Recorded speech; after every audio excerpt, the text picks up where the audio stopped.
Hello, my name is Jason Schwartzman, and I'm holding the Most Watched Actor Award.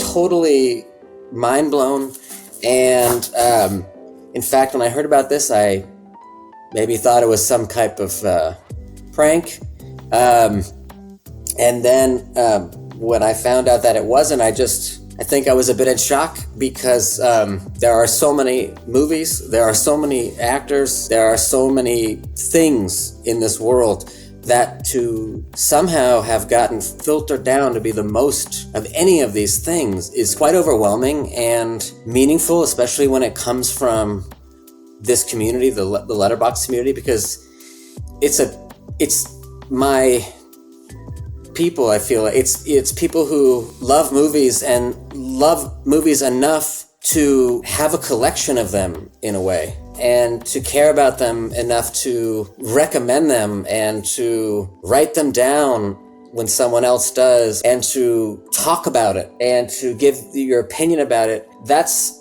kind of the most meaningful thing to me about the award, is that that's who it's coming from, is people who watch the movies and think about them and care about them. And so the fact that I could be somehow it's just nuts. I don't know how that could have happened. I mean, I remember seeing Stanley Tucci in the first one going, now that is like what you want to get. I remember thinking, like, how wonderful is that he gets to be in this film, which it seems like a lot of people are watching, yet he gets to play this, just this kind of wild, slightly demonic character, but that's so flashy and glitzy that it's kind of a bit of like a spoonful of sugar type thing, where it's like, it's so nuts what's happening and what he's doing and his teeth and everything, that you're kind of mesmerized by it. And I think it's subverting what's actually, not totally subverting, obviously, because they're crazy violent, the Hunger Games, but the idea that he's this flashy, upbeat person amidst all of this violence, I just thought, now that is an incredible part to have in this, like, to kind of be this conduit between the games and the people.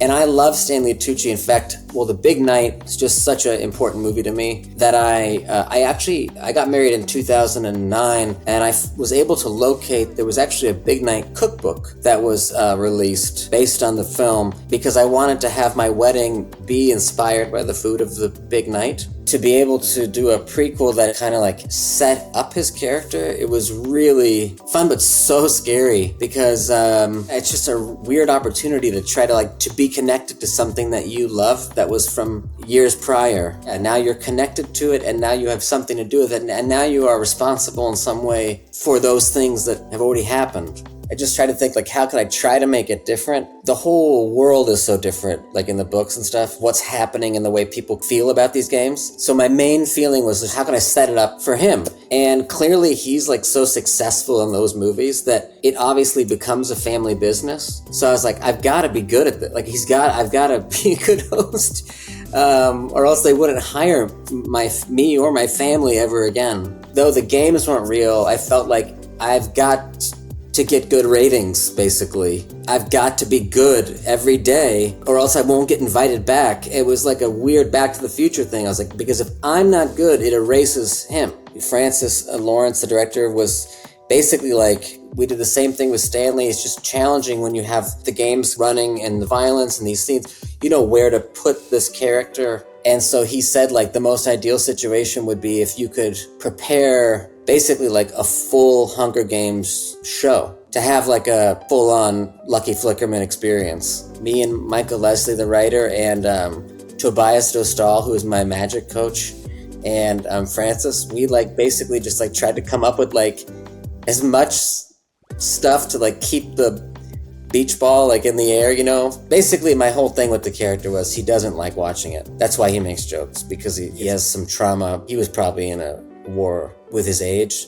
My rule was sort of whenever they cut to you, the first thing you have to talk about is never the games. They have to be something else, because it's just because he's too cut off And they just let me mess around and have fun, and it was hard, especially too, like in that room. We shot it in Germany, and I'm like trying to make all these jokes, and I'm like, these jokes have got to work through the international language of comedy. Whatever I'm doing, my like shtick here, it's got to like be funny enough for these like extras that are sitting here all day in these hot costumes, you know, pretending to be interested in this. Like, I've got to make it good for them. So really, I was just trying to do a good show for all the real people watching it in the room. We made lots of magic tricks and lots of comedy bits and lots of things that didn't make it in the movie, but my attitude was just to try to be a real host that really would get invited back the next year. There was one that I was doing, it's not in the movie, but I was doing, and then when I was like, is this really that, like, is this a good one to know? But like, you could take this basically and you can put this around your neck like this, and then you can but it doesn't, it's hard to do with a tie. But the kids like that, they're confused by that. I am too. Every time I do it, I go, this is not gonna work. From the second I met Wes when I was 17 at the audition, you know, we started talking about music that we liked and things that we were interested in. He was 27, so he was an adult, but he was like just enough older than me that he really kind of like started showing me movies in his hotel room, and like just watching his love of movies, him saying, check this out. I didn't know who Francois Truffaut was, and you know, making little lists of things. Him saying, you gotta hear this Kink song. We were in Houston. I remember the day that we had these go-karts to shoot up, you know, a moment for one of the clubs that my character was in. And I'm sitting on a go-kart, and we're on location at the school where we were shooting. There's lots of people there, and you know, it's intimidating, and I was really scared, and it was towards the end of the production. And Wes came over and said, follow me, and he hopped into like an empty go-kart, and we left the set. We drove out of the set away and went for like just a few minutes, just like kind of racing through the streets of Houston and kind of near where the school was. And he was so excited about it and so happy. And I realized that on every movie we've done, there's always been a moment like that. I feel like where I just see like this is the happiest place that Wes could be, is, you know, working on these movies, loving the actors and loving the props and the sets, and you know what I mean, really like the community of it, and just really appreciating everything around and everyone around, like visibly showing it, his excitement about being there. That's always been there since day one, but I think that it's gotten bigger. I'll say one thing about working with Wes that I think is a central quality to our friendship is that it's based on enthusiasm and interest in things and sharing them with each other.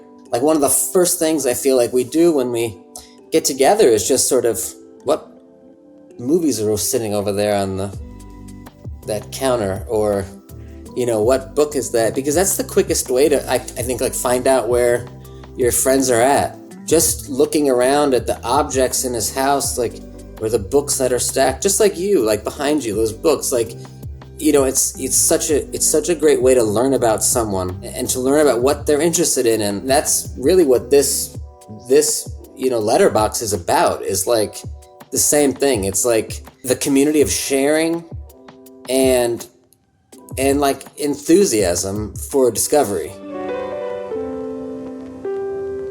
That thing about a movie is like, it's the work of a lot of people, and that's what makes it so awesome, is like, I know how hard everyone worked, you know, so you just want to congratulate and celebrate the efforts of those around you who worked on a movie. Thank you for letting me be a part of this thing. And that's basically, I kind of want to watch it one time or something for that reason, because if you don't, then people think that you watched it and didn't like it. That said, there is something about voice acting that's different. My son today was like asking me about Fantastic Mr. Fox, and I have an easier time like kind of like sharing those types of things, or Spider-Man, you know, Across the Spider-Man, like, but it's just, you know, again, it's just like, I look at Fantastic Mr. Fox in his movies and I just like, look at how long it took these people to make these things. You know, this scene took a month to make. So that's the thing to celebrate, really.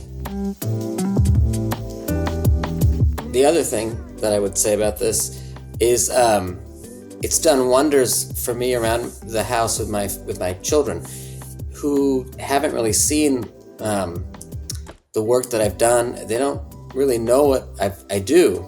Sometimes I leave and then I come back and I have nothing to show for it because they can't go see the stuff. So this, like, when this happened, they were like, I felt like, see, like, I do something with my life, and other people can see what I do, and I'm not, you know, I'm working. I showed my daughter, I was like, look at this thing, and then there's me, and then there's Ryan Gosling, who's, you know, obviously coming off of a year like that for him. Ken, that was definitely like, that's where I sort of thought I was being pranked. I sent this to my mom. I said, look, I did this because I thought, you know, finally, there's my volleyball trophy from 7th grade, and now this, you know, and they're not really bookends because this is way heavier. So any books that we have on it would definitely topple the Most Improved Player from 1993. She just wrote back, and I love you, which is nice. I said, look, I got this thing. She said, and I love you. So that's a nice thing to hear back.